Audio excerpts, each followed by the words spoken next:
Karibuni tena kwenye channel yetu Daktari Nipe Shauri. Ndani ya video hii tunataka ona nini inakuwa kwa mwili wako, ndani ya ubongo wako wakati unapolala umekunya pombe. Unajua watu wengi huwa wanalala wakishakunya pombe, na hii wanasema inawasaidia kusinzia vizuri, inawasaidia kupata usingizi mnono. Lakini hii yote ni kweli hii pombe inawasaidia watu kupata usingizi mnono? Ni kweli hii pombe inasaidia watu kusinzia vizuri na kuamka wakiwa wazima? Ndio maneno ambayo tunataka tuone hapa, na ujue nini hasara unaweza kutana nazo wakati unalala umekunya pombe. Mimi naitwa Daktari Safari Jackson. Kama kwako ni mara kwanza kuona video zetu, na kuomba ubonyeze kwenye subscribe, okay? Bonyeza kwenye like, na kama una swali andika ndani ya comment, tutajibu. Kitu ya kwanza ni kwamba wakati unalala umekunya pombe, ubongo wako haupumziki kwa sahihi, okay? Haupumzikake vizuri wakati unalala unakunya pombe. Kwa nini? Sababu hii pombe ina bloke, okay? Ina block neurotransmitter ama hormone ya mubongo ambayo inaitwa GABA. Hii GABA wakati inakuwa block, hii inakusababisha wewe usisinzie vizuri. Hii ni ya kwanza. Lakini ya pili inakubidi wewe ujue ni kwamba hii pombe inaharibu kiungo cha ubongo ambacho kinashurikishwa na kuweka habari. Okay? Unakumbuka wakati ulienda shule, wakati ulienda kanisani, wakati ulienda fanya biashara na vinginevyo. Hivyo tunavikumbuka sababu ubongo wako uliweka hizo habari zote ndani ya ubongo. Okay? Sasa hii pombe wakati unaikunywa inaharibu hapo kwa hiyo kiungo kinachohusishwa na kuweka hizi habari, na inapoharibu hii inakufanya wewe kwanza kusahau kidogo kidogo, na unaposahau kidogo kidogo, hii inakuletea madhara mingi. Okay? Madhara kwanza ambayo inaletewa na kukunya pombe ni kwamba unaanza kusahau kila siku. Okay? Leo utasahau kitu kidogo, unasahau mahali ambapo uliweka funguo, mahali ambapo uliweka telephone, mahali ambapo uliweka kitu fulani.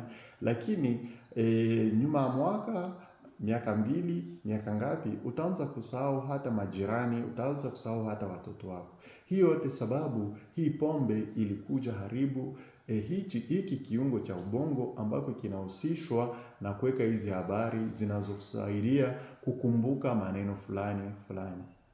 Kitu ya pili ambayo tunaweza kujua ni kwamba mtu anapolala akikunya pombe, hii inamsababisha kukosa wakati ya usingizi ambayo inaitwa deep sleep.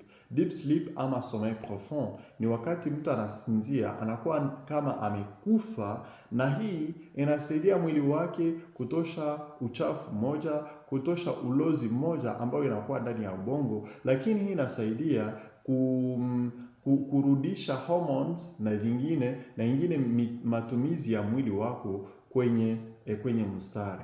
Hii inakusaidia kujilinda magonjwa fulani. Lakini mtu anapolala na amekunya pombe, hii inasababisha wewe kutopata hiyo steps ya usingizi, na unapokosa hiyo step ya usingizi, hii inakufanya kesho kugonjwa na kukutana na shida fulani za kiafya. Sababu gani? Sababu wewe wakati wote unapoenda unalala ukikunya pombe. Kwa kweli pombe inakusaidia kupata usingizi hapo, lakini hii haikusaidii kusinzia wakati mrefu. Sababu gani? Sababu mtu akilala amekunya pombe anapata kitu ambao wanaita micro reveil. Okay? Micro reveil ni wakati mtu analala kabla baada ya dakika 30 ama 30 unaamka tena, unalala, unaamka, na asubuhi hautakumbuka ya kwamba ulikuwa ukiamka kila mara. Kwa sababu gani? Sababu wewe ulienda kulala ukisha kunya pombe. Lakini kitu ya pili ambayo kitu ya nne ambayo inakubidi wewe ujue ni kwamba mtu anapolala akikunywa pombe anakosa hiyo step ya tatu ambayo inaitwa sommeil paradoxal. Sommeil paradoxal ni paradoxal sleep. Hii ni wakati mtu anaingia kwa wakati ya usingizi ambapo anaanza kuota ndoto. Kwa hii wakati ya kuota ndoto si wakati ya kupoteza. Kwa hii wakati ni wakati ubongo wako unakuwa ukiweka hizi habari, nafasi ambapo uliishi, watu ambao ulikuwa nao jana, vitu ambavyo ulifanya, program ambazo unakuwa nazo na vinginevyo. Lakini mtu anapokunywa pombe, sababu hizi pombe zinaenda zinaharibu hii step ya paradoxal sleep. Hii inakufanya wewe kutokumbuka haya mambo yote, na hii ndiyo inasababisha wewe nyuma ya wakati fulani unaanza kusahau. Lakini acha nikukumbushe kwamba mtu anapolala unaingia kwa hii wakati ya paradoxal sleep. Ni wakati ambayo emotions zako zinakuwa zinatiwa kwa usawa. Lakini mtu ambaye anakunywa pombe, hii emotions zake zinabaki hivyo hivyo. Acha nikupatie mfano. Unaona mtu anaweza enda kulala, unalala ukiwa na kasirani, unalala ukiwa na stress. Unapolala ukiwa na stress, baadaye kesho utakuja unaamka ukiwa vizuri, hiyo stress imeisha kuisha, hiyo kisirani ulikuwa nayo imekwisha, hiyo huzuni ambayo ulikuwa nayo imekwisha. Sababu gani? Sababu mtu anapolala mwili wake hutengeneza hormones zinazosababisha hizo hormones za kasirani, hizo hormones za huzuni ziweze punguka, na zinapopunguka hormones za kuletea mood nzuri, hizo ndio zinakuwa mingi. Hormones kama serotonin, hormones kama oxytocin, endorphin na zinginezo. Mtu sasa anapokunywa pombe, hizi hormones za kukuletea mood nzuri hazitengenezwi, na hizi hormones wakati hazitengenezwi, wewe unalala ukiwa na kasirani, unakunywa pombe ukiwaza hii pombe itakupunguzia stress, lakini kesho asubuhi unalamka ukiwa na hiyo stress, sababu hizi hormones za kukuletea mood nzuri hazikutengenezwa. Kwa sababu gani? Sababu haukuweza kusinzia vizuri. Kitu kingine ambayo inakubidi ujue ni kwamba mtu anapolala amekunywa pombe, hii pombe inaweza kuharibu mishipa ndani ya shingo lako. Hii mishipa ndani ya shingo lako ikiwa paralyze, ikikuwa paralyze, inaacha ulimi wako unaenda unafunga njia ya kupumua, na ulimi unapoanguka huko nyuma unafunga njia ya kupumua. Hii inaweza kusababisha wewe kusinzia, kileta fujo, lakini inaweza kusababisha wewe ufe wakati unalala usingizi. Najua unaweza kumbuka kuna watu ambao wanaenda lala, unaenda wakutana asubuhi walikufa bila kugonjwa magonjwa yoyote. Hii inaweza kusababishwa na hii ulimi ambao ulienda kufunga njia za kupumua wakati mtu alikuwa akilala na amekunywa pombe, na hii inakusababisha wewe ukufe. Ndio maana wakati wowote utakunywa pombe mbele ya kwenda lala, kabla ya kwenda lala, waza vizuri, sababu utakuwa unataka kuhatarisha maisha yako. Kitu ya tatu ingine ambayo inakubidi ujue ni kwamba mtu akilala amekunywa pombe, hizi pombe zinakufanya wewe upoteze maji mingi. Hii ndio inasababisha watu wengi ambao wanalala wakikunywa pombe kuamka wakiumwa kichwa.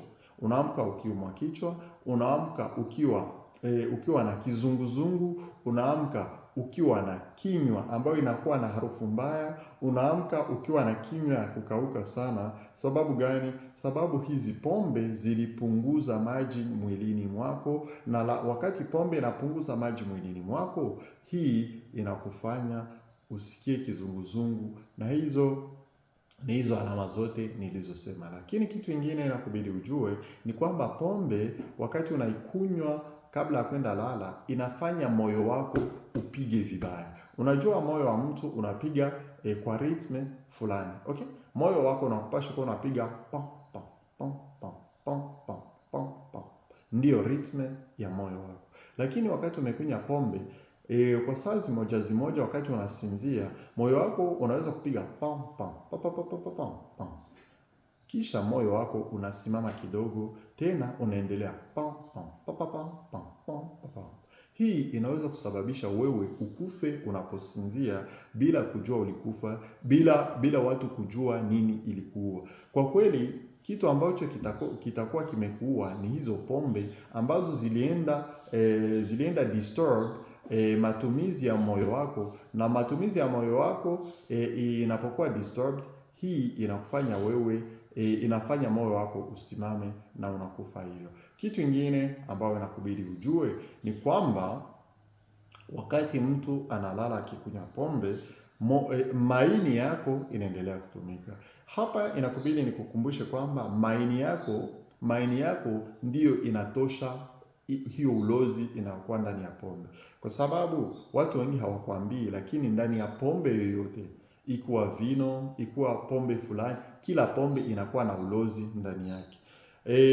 Na maini yako ndiyo inahusishwa na kutosha hiyo ulozi ndani ya mwili wako. Lakini mtu anapoenda lala akikunya pombe, hii maini inatosha hii ulozi pole pole, na hii ulozi inapotoka pole pole inadumu ndani ya mwili wako, na namna inavyodumu ndani ya mwili wako, na vile ndivyo inaharibu viungo vya mwili wako. Kesho ama kesho kutwa unakutana hii ulozi inaharibu mwili wako kwa ujumla. Ndio maana inakubidi wewe ujilinde kunya pombe wakati unataka enda lala. Lakini kitu kingine inakubidi wewe ujue ni kwamba mtu ambaye anakunya pombe hadi anapoteza ufahamu, si vema kumwacha hapo hapo, sababu kuna watu wengi anakutana mtu alikunya pombe, okay, hizi pombe zinamfanya yeye akose ufahamu, anaanguka hapo, anaanza kuwa kama mtu anayegonjwa kifafa.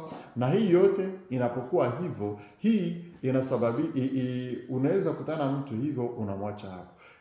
Na kukumbusha kwamba unapoacha mtu hivyo anapokunya pombe, unamwacha akikuwa na ukosefu wa ufahamu, unatia maisha yake hatarini. Sababu gani? Sababu huo mtu anaweza kutapika, na anapotapika, hii vitu ambavyo alitapika vinaweza enda ndani ya njia ya kupumua, na hii inamsababisha akufe. Lakini kitu ya pili ni kwamba huo mtu ambaye anakunya pombe hadi anapoteza ufahamu, inaweza kusababisha hii mishipa yake ya shingoni ikuwe paralize, na inapokuwa paralize huo mtu anakufa. Lakini kitu kingine nakubidi ujue ni kwamba mtu anapokunya pombe, sukari yake ya damu inapunguka sana, na ubongo wako unapokosa hii sukari inaweza kusababisha wewe kukufa.